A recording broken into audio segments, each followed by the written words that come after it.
Thank you, Your Excellency. Thank you for your statement. Thank you for your unwavering commitment.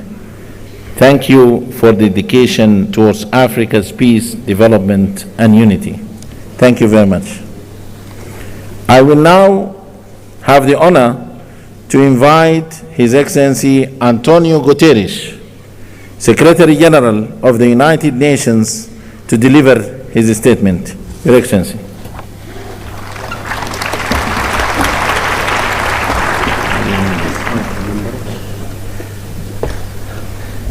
Monsieur le Président de l'Union africaine, Excellences, Excellencies, ladies and gentlemen, all protocol observed. President Mohamed Ould Ghazouani, thank you for your leadership in the outstanding exercise of your mandate. Presidente João Lourenço, parabéns e aguardo com expectativa a oportunidade de trabalhar consigo como novo Presidente da União Africana. I also want to give a very special expression of gratitude to the Chairperson of the African Union Commission, Moussa Faki, for his 8 years of strong and permanent commitment to multilateralism and impeccable cooperation with the United Nations.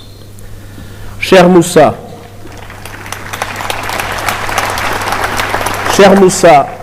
travailler avec toi est un privilège, un plaisir et un honneur. Excellencies, the partnership between the African Union and the United Nations has never been stronger. Together, we see an Africa booming with hope and possibility.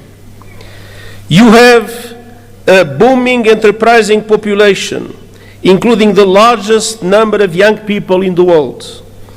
The African continental free trade is poised to turbocharge the region's economy, and calls to address the legacies of colonialism and slavery are growing louder, as reflected in your theme this year, and as reflected in the leadership of so many passionate voices for the liberation of Africa, such as the great Dr. Sam Nujoma of Namibia, whose life we celebrate and whose loss we mourn.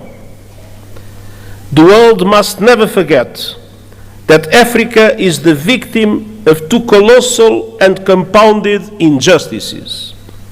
First, the profound impact of colonialism and the transatlantic slave trade. The roots stretch back centuries, and the bitter fruit continues to affect Africans and people of African descent to this day. Decolonization alone in itself was not a panacea. Political independence did not free countries from structures based on exploitation and decades of economic, social, and institutional underinvestment. It is high time for reparatory justice frameworks to be put in place.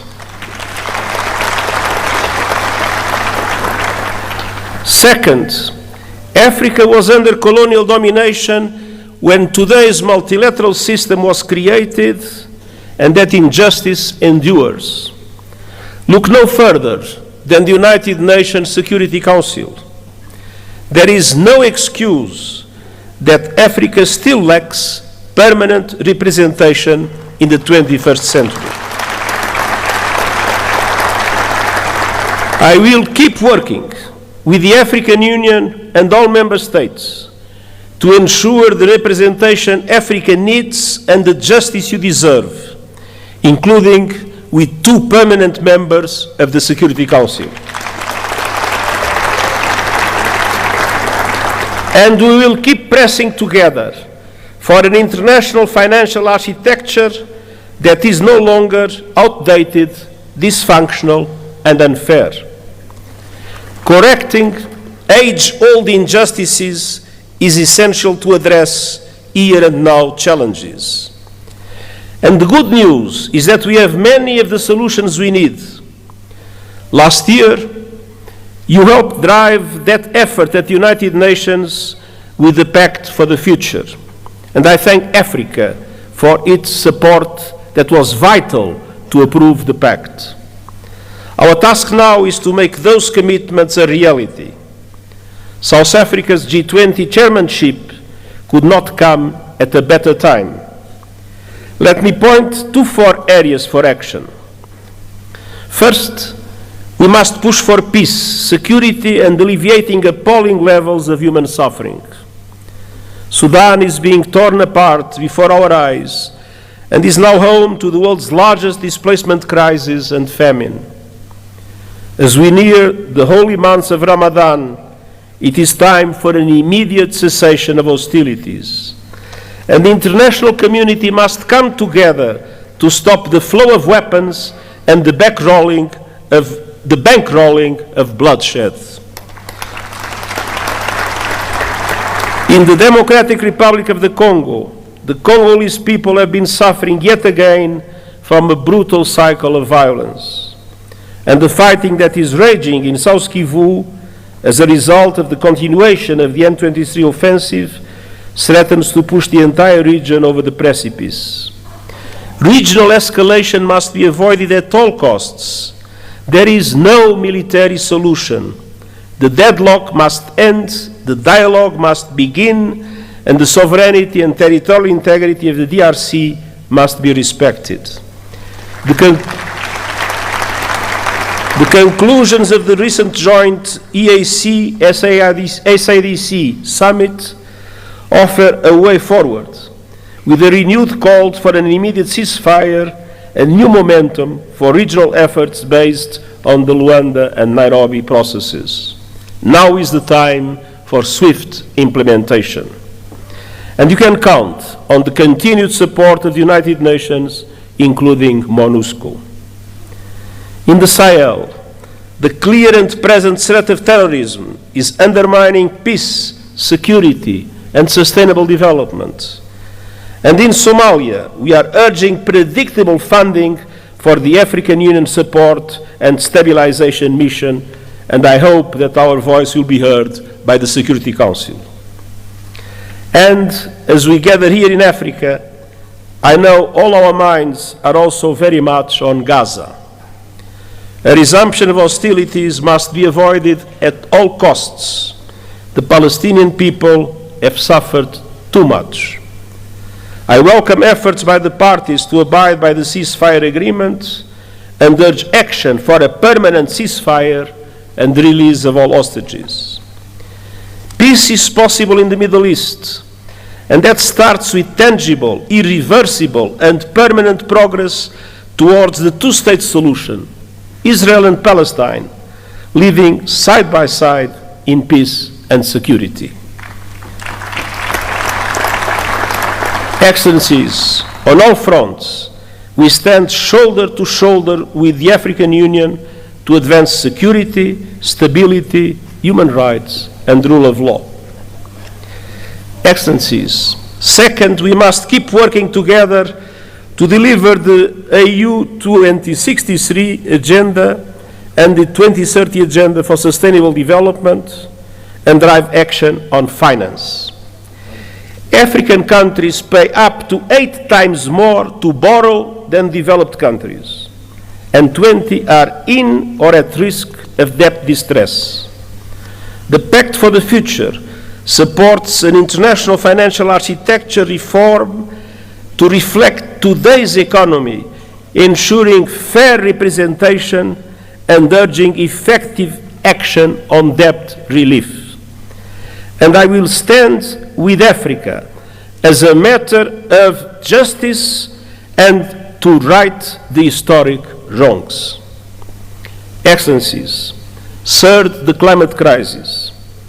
Climate disasters are tearing across Africa, destroying lives, upending livelihoods, devastating economies, and inflaming conflict. At the same time, the renewables revolution is unstoppable, and Africa is poised to become a global clean energy powerhouse. Yet, today, Africa receives just 2% of global renewables investment. Realizing Africa's potential requires access to affordable finance, including by implementing the COP29 finance decision fully and on time, and supporting development of a roadmap to realize $1.3 trillion a year.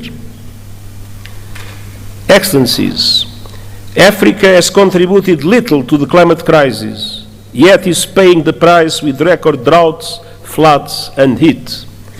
Climate justice requires a massive investment in adaptation, with the international community bearing an enormous responsibility. Developed countries must double adaptation finance, and countries must significantly boost the loss and damage fund. Allow me a note.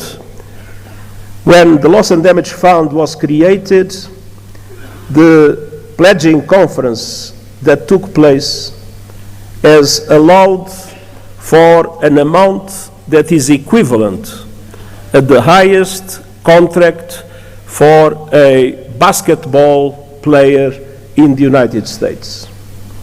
It is absolutely necessary to make the loss and damage fund an effective instrument to support developing countries in adaptation.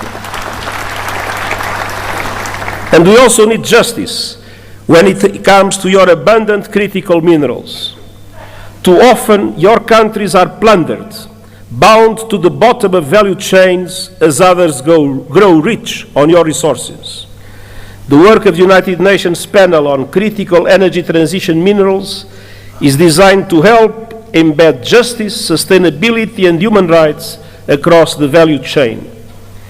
Africa's minerals must benefit Africa's people. Excellences, enfin, nous devons agir dans le domaine des nouvelles technologies, notamment l'intelligence artificielle.